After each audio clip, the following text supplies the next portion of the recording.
Ethan Cole hadn't set foot on his grandfather's land in over a decade. The old truck rattled down the gravel road that used to be lined with pine trees and wildflowers, but now it led to something unrecognizable. Where there had once been open meadows and quiet forests stood rows of modern houses, gleaming white fences, trim lawns, and driveways lined with SUVs. A large wooden sign at the entrance read Silver Meadows Community, managed by the HOA. The sight made his stomach twist. He parked at the edge of what used to be his grandfather's pasture, staring in disbelief. 35 homes stretched across the valley, right up to the tree line near the dam. The dam itself still stood, the old concrete wall dark with moss, holding back the calm waters of Silver Creek Lake. His grandfather had built it by hand in the 1950s, turning the shallow creek into a lake that glistened under the sun. Now, it was the centerpiece of someone else's neighborhood. Ethan approached one of the houses, where a woman in yoga pants watered her flowers. She looked startled when he asked how long the community had been there. "Almost 5 years," she said, frowning slightly.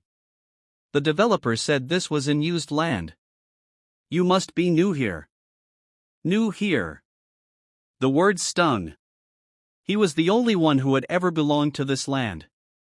He drove to the HOA office, a converted model home with glass doors and a sign that read Brian Huxley, President. Inside, Brian greeted him with the polished smile of a man used to getting his way. When Ethan showed the original deed, yellowed but clear, Brian's smile faded just enough to reveal irritation. "There's been a misunderstanding," he said. "Old survey lines, maybe. But these homes were approved by the county." Ethan's jaw tightened. "You built on private property." "My property." Brian leaned back in his chair. "Well, if that's true, I'm sure we can work something out legally." Outside, Ethan stood by the lake, feeling the hum of the dam beneath his boots. The rusted lever still stood in place, locked by an iron key that only he possessed. The same key his grandfather had handed him the day he died. The houses might sit proudly on stolen soil, but every board, every blade of grass depended on the dam staying shut. And Ethan still decided when it opened. Ethan spent the next few weeks buried in papers, deeds, maps, and county records spread across the kitchen table of the old farmhouse he had repaired himself. The boundaries were clear as daylight. His grandfather's name, then his father's, and finally his own, all stamped and signed across the documents. Every acre, every creek bend, belonged to the Cole family. There was no mistake. He sent certified letters to the county planning office, the developer, and the HOA board. Each letter detailed the unlawful construction and requested immediate negotiation or restitution. Days passed without reply. He called the county clerk. She promised to look into it. Weeks later, she stopped taking his calls. When an envelope finally arrived, the letterhead wasn't what he expected. It was from a law firm in the city, cold and condescending in tone. "Our clients, the Silver Meadows Homeowners Association, have received reports of your repeated trespassing, verbal harassment of residents, and unfounded ownership claims. Cease and desist all contact, or legal action will be taken." Ethan read it twice, barely believing the arrogance. They had built on his land, and now they were threatening him. Rage burned in his chest, but beneath it was something quieter, a deep, patient kind of anger, the kind that didn't fade. That evening, he drove out to the dam. The sun was setting, painting the water gold. The air smelled of rain and old pine. The dam's concrete face was cracked but sturdy, humming with the pressure of a lake held still for decades. His grandfather's voice echoed in memory, "Respect the land, Ethan. But don't ever let someone take it from you." He knelt beside the control box, brushed away cobwebs, and unlocked it with the key that still hung around his neck. The metal creaked open like a memory. The lever was rusted and stiff, untouched for years. He ran his fingers over it, feeling the power contained in the silence of that machine. He oiled the joints, checked the bolts, and replaced the corroded wires. Not to destroy, not yet, but to be ready. When thunder rumbled far off in the hills, Ethan smiled faintly. The law might be blind, the county corrupt, and the HOA untouchable, but water was fair. Water went where it was allowed to flow. By late spring, the valley looked almost beautiful again. The grass was green, the air smelled of lilac, and the lake shimmered beneath a sky so clear it could have been painted. To the residents of Silver Meadows, it was paradise. To Ethan Cole, it was a wound that wouldn't heal. Rumors about him had started to spread. Children whispered about the angry man by the lake. Homeowners complained to the HOA that he parked his old pickup too close to their jogging path, that he watched people from the dam. Some even said he was dangerous. Brian Huxley, the HOA president, took advantage of every rumor, weaving them into a story that made Ethan the villain. So when Ethan received an invitation to attend an HOA meeting to discuss a peaceful resolution, he accepted.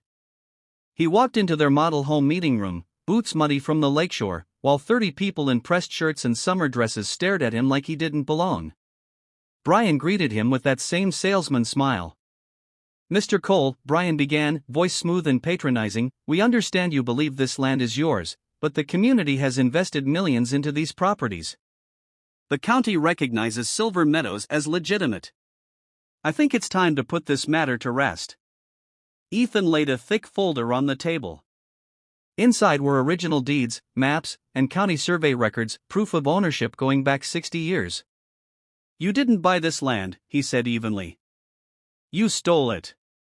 Every inch of soil your homes sit on still belongs to me." A nervous silence filled the room. A few homeowners shifted uncomfortably. Brian leaned back in his chair, still smiling, but his voice had hardened. "You can't fight progress, Mr. Cole. This community isn't going anywhere." Ethan reached into his coat and pulled out several photographs. The room gasped when they saw what they showed: the dam, up close, with its floodgates, valves, and pressure controls. He placed them gently in front of Brian. "If you won't move off my land," he said, voice low, "maybe the water will move you." The silence that followed was heavy. Someone whispered that he was bluffing. Others weren't so sure. When Brian called the sheriff, the man arrived, calm and polite, but admitted there was nothing he could do. "He hasn't broken any laws," the sheriff said quietly. "But you folks might want to take him seriously." That night, the clouds gathered over the hills. Wind rippled across the lake's surface.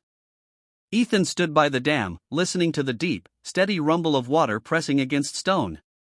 As lightning flashed in the distance, he saw small cracks creeping through the old concrete, fine as veins. He ran his hand along them and whispered to the dark, "It's almost time." The storm arrived before dawn, rolling over the hills like a living thing.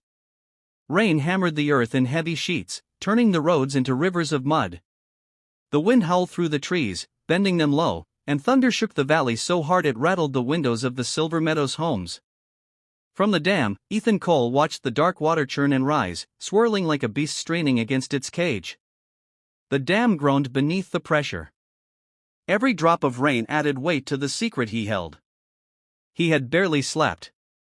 Through the night, he checked the control box again and again, listening to the hum of the machinery as if it were breathing.